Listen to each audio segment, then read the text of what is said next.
Hello once again, and welcome to another edition of the SaskAgToday.com Roundtable. We're joined by the AgriNews Director for 620 CKRM Regina, Ryan Young, and the Chief Agricultural Editor for SaskAg Today, Kevin Hursh. I'm your host, Doug Falconer, Agriculture Director at GX94 Yorkton. It is the end of July, and of course, the end of the crop year coming up soon. And speaking of crops, Kevin, where are crops at in your part of the province, where you farm in the Southwest? Well, the Southwest, and I think much of the western side of Saskatchewan and much of Alberta has really been hit by very hot weather. And it's been hot other places too, but 35, 36, 38 degrees here, it's really moved crops around to maturity very, very rapidly. They just change dramatically from one day to the next. There'll be people desiccating lentils right away. I think there might be some peas combine next week. I think as early as next week here in my little part of Southwest Saskatchewan, you'll see the first combines begin to roll. And the heat has taken a toll on crops. It enhanced maturity, but it's cut yields as well. So producers will be very interested as they get into these crops to see exactly what is there for yield. Ryan, you got a similar message when you spoke with Megan Rosso concerning Saskatchewan's crop report? Yeah, absolutely. From a provincial perspective, there's some producers, depending on where you are, like whether it's where Kevin is in the Southwest, or even the southern portion of the province or the western portion of the province, there's definitely some concern when it comes to crops, suffering too much from heat stress. We've had that heat wave over the last week and a half, 2 weeks. So there's a little bit of concern about that, but definitely making up for lost time compared to June when it was wet and cool. In terms of some crops like canola, it's sensitive to this kind of heat during the flowering stage. Some cereal crops have also been reported to being affected by the heat. So a little bit, again, concern there. But overall, for the majority of the province, crops are in good to fair condition despite the heat. And as far as crops here in the Regina area are concerned, there's still some really good looking crops of wheat and canola around here. If I were to put a conservative estimate as to when harvest would start, probably still a few weeks away. Manitoba crop report also came out this week, and I know when they were speaking about it, I spoke with James Fry. He said something interesting I'd never heard of before. He said the fact that there was some smoky conditions actually helps the crops because they take that carbon out of the air and use it for their growth. So I wasn't aware of that. So I thought that was kind of interesting little tidbit regarding smoke and how it helps crops. So moving on, of course, the markets we saw last Friday, the canola future for November closed at 646.20. This Friday closed at 646.50. We saw a lot of fluctuation in the price. Ryan, I know you had a chance to speak with Adam Pacalo from Ventum Financial about canola. Yeah, that's right. And he had quite a bit to say here, and I wrote down a copious amount of notes before the recording of the roundtable here. So he said overall, starting with the canola futures, they appeared to want to go down to its price floor, kind of in that range of $640 to $620 a metric ton. It was down approximately $6 a ton on the week. But if you were to ask him yesterday about how prices went, it would actually be a lot higher. So there was a little bit of momentum before today's downfall. There were some kind of trends influencing canola in where it's going right now. Obviously, the soy markets and other grains and other oil seeds, they're trending down as well. It could fall in the foreseeable future. Down in the U.S., the conditions there are kind of interesting too, guys, because over in the Western grain belt, it's dry and hot, and then it's offset by some better conditions in the eastern side of that grain belt. So in terms of interest, the contracts, they dropped by about 17,000 over the last 2 days. So kind of an indication that funds might be exiting their short positions according to Pacalo. But there has been a little bit of pullback over the same time frame. So we'll see kind of where that goes.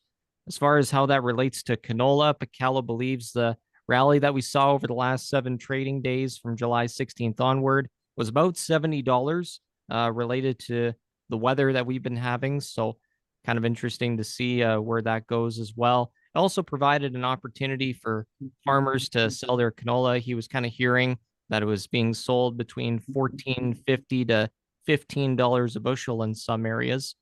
And as for the Minneapolis wheat contract, that's been down about 8 cents a bushel on the week.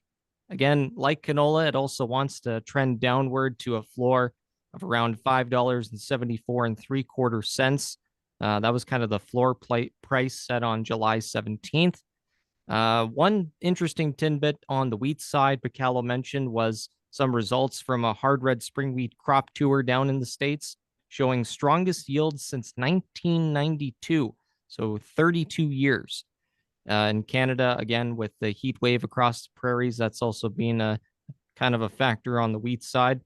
As far as external factors go, there's been some drops in the Canadian dollar down to 72 cents. The crude oil contract has also gone down as well, but the US dollar has remained stable over the past week. So a lot of moving parts overall, but that's just kind of how it goes over the last, gosh, it must be a year or so, 2 years or so, where things have been extremely volatile. Kevin, your take on the canola prices? I know you have a pecuniary interest since you often sell canola. Well, don't often grow canola, but I did have some that was marketed, actually left just a little while ago, was priced a little bit before that though, but tremendous volatility this week. There was a real opportunity to price new crop canola when prices went up this week, and as Ryan indicated, $14.50, maybe $15 a bushel was available for new crop fall delivery for a short period of time, but then dropped right back down again. So there'll be people kicking themselves that they didn't grab that they thought it was going higher than that. We do get into the habit of thinking, looking around us and seeing, oh, we have a heat wave here, prices are going to go up, but really canola follows within a fairly narrow range the price of other oil seeds, particularly soybeans, and the wheat complex is the same. We do have some effect on the crops that are being grown here, have some effect on the market, but really it's a global market, and the US is a big player in that. So when they seem to be having a really good crop, and also the results coming out of Russia and Ukraine also have an influence on that. So we tend to look at our local conditions and think that's what's causing price moves, and it has an influence, but there's many other factors in the marketplace as well. Speaking of marketplace, LSM Commodities had their license revoked this week. It's I guess their head office is based in Saskatoon. What have you heard about that, Kevin? I didn't know much about LSM, but my grapevine indicates that this might not be the last license that it's revoked, or that the last grain company that runs into difficulty. And it's really important for producers, if they haven't been paid by LSM Commodities or any other grain company, to contact the Canadian Grain Commission as soon as possible. If you've been issued a check that bounced, you only got 30 days to still have coverage under the licensing and bonding security of the Canadian Grain Commission. If you've delivered grain and haven't received a check, you only have 90 days to make that concern known to the Grain Commission. If you're outside of those time limits, you're not eligible for anything. A few weeks ago, or a while ago, a company called Ziegers Grain, based out of Holland, Manitoba, was also had its license revoked. In that case, the Canadian Grain Commission had enough security to pay all 27 claims $1.2 million. They didn't say if there were any claims outside of the time parameters, but there was 27 eligible claims. So I'm afraid there might be more companies that are going to be following what happened with Ziegers, what happens with LSM Grain, and producers should be vigilant.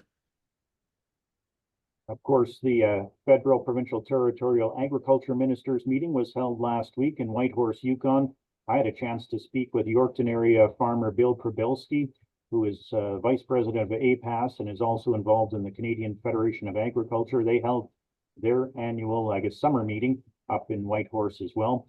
I thought something that caught my interest was that he with himself was very interested in seeing how far agriculture has come in the Yukon. There's crops being grown, livestock, dairy farms, everything.